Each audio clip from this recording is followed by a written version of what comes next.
नमस्कार, स्वाद आस्वादमध्ये स्वागत आहे तुमचं। आज आपल्याला अतिशय चविष्ट होणारी कैरी व कांद्यापासून चटणी बनवायची आहे। अशा पद्धतीने चटणी करून बघा, अतिशय चविष्ट होते। नवीन असाल माझ्या चॅनलवर किंवा आतापर्यंत माझा चॅनल सबस्क्राइब केलेलं नसेल तर अशाच नवनवीन रेसिपी पाहण्यासाठी माझ्या चॅनलला सबस्क्राइब करून घ्या, बेल बटन ऑन करून द्या, लाईक कमेंट व शेअर करा। चला मग आता आपण कैरी व कांद्यापासून अतिशय चविष्ट चटणी बनवूया। आज आपण कैरी व कांद्यापासून चविष्ट अशी चटणी बनवणार आहोत। त्यासाठी ही कैरी घेतलेली आहे। या कैरीला स्वच्छ धुवून कापून घेऊ। कैरी आपण कापून घेतलेली आहे। सालीसकट आपल्याला ह्या कैरीची चटणी बनवायची आहे, त्यासाठी सालीसकटच कापलेली आहे। एक मोठा कांदा आपण कापून घेतलेला आहे। कैरी जेवढी असेल तेवढाच कांदा आपल्याला घालायचा आहे। म्हणजे कैरी जर 100 ग्रॅम असेल तर 100 ग्रॅम आपल्याला कांदा घालायचा आहे। 10-15 लसूण पाकळ्या घेतलेल्या आहेत। आता आपल्याला कैरी, कांदा व लसूण पाकळ्या मिक्सरमध्ये दळून घ्यायच्या आहेत।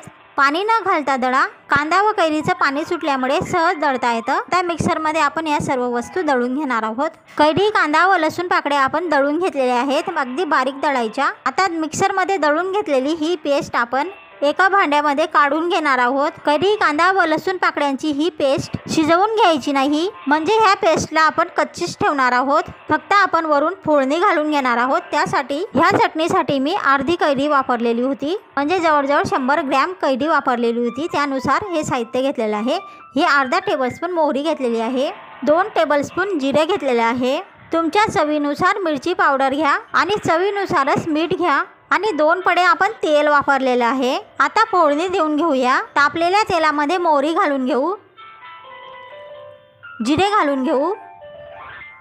जिरा मोहरी छान तळतळल्यानंतर मिरची पावडर जळू नये म्हणून आपण आता ही फोडणी खाली उतरवून घेणार आहोत। खाली उतरवल्यानंतर आता आपण ह्या फोडणीमध्ये मिरची पावडर घालून घेणार आहोत। चवीनुसार मीठ घालून घ्या।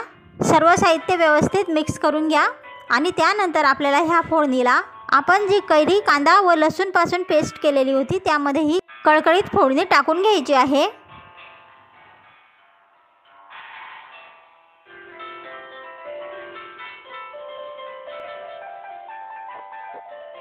आता मिक्स करून घेऊ। आपली अतिशय चविष्ट अशी कैरी व कांद्यापासून चटणी तयार आहे। ह्या उन्हाळ्यामध्ये नक्कीच करून खा कैरी कांद्यापासून चटणी। किंवा नवीनच आलेला असाल माझ्या चॅनलवर किंवा आतापर्यंत तुम्ही माझे चॅनल सबस्क्राइब केलेलं नसेल तर अशाच नवनवीन रेसिपी पाहण्यासाठी माझ्या चॅनलला सबस्क्राइब करून घ्या, बेल बटन ऑन करून द्या। फेसबुकवर हा व्हिडिओ बघत असाल तर फॉलो करायला विसरू नका।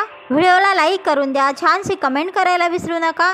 आणि हा व्हिडिओ जर तुम्हाला तुमचे मित्र, मैत्रिणी, नातेवाईक, ओळखीच्यांना किंवा कोणत्याही सोशल साईटवर शेअर करावं असं वाटलं तर शेअरही नक्की करा। चला मग आता भेटूया पुढच्या रेसिपीमध्ये। तोपर्यंत स्वतःची काळजी घ्या, स्वतःच्या कुटुंबियांची काळजी घ्या। पुढच्या रेसिपीपर्यंत नमस्कार।